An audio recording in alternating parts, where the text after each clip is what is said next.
بسم اللہ الرحمن الرحیم۔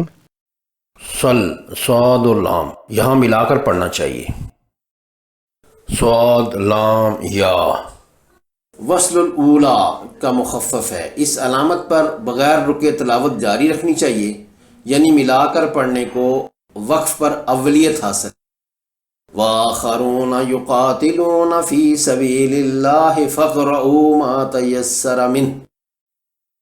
سواد یہ وقف مرخص کی علامت ہے، اس علامت پر ملا کر پڑھنا چاہیے، لیکن اگر کوئی تلاوت کرنے والا تھک جائے تو سانس لینے کے لیے رک سکتا ہے۔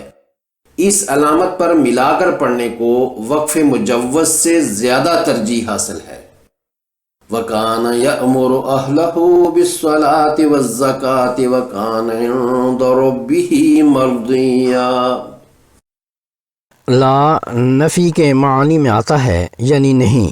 یہ علامت اگر آیت کے اندر آئے تو ہرگز نہیں رکنا چاہیے۔ اگر سانس ٹوٹنے یا کھانسی وغیرہ جیسی اضطراری حالت میں رکنا پڑ جائے تو ادا کرنا لازمی ہے۔ اسمع بهم وابصر یوم یأتوننا لیکن الظالمون اليوم فی ضلال مبین۔ اور اگر یہ علامت آیت کے نشان کے اوپر ہو تو وقف کرنے یا نہ کرنے میں اختلاف ہے۔ بعض کے نزدیک ٹھہرنا جائز ہے اور بعض کے نزدیک یہاں نہیں ٹھہرنا چاہیے۔ البتہ یہ واضح رہے کہ تلاوت کو لا کی علامت والی آیت پر موقوف نہیں کرنا چاہیے، بلکہ اس آیت تک جاری رکھنا ضروری ہے کہ جس آیت کے نشان کے اوپر لا کی علامت نہ ہو۔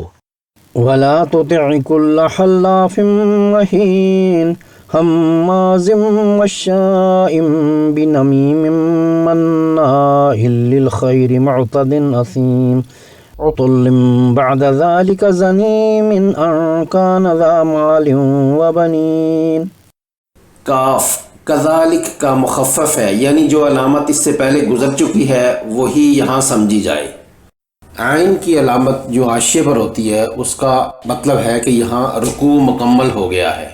الربع چوتھائی پارے کے اختتام پر ہوتا ہے، جہاں پر آدھا پارہ مکمل ہو وہاں پر نصف لکھا ہوتا ہے، اور اسی طرح 3/4 پارے کا اختتام الثلاثہ سے واضح ہوتا ہے۔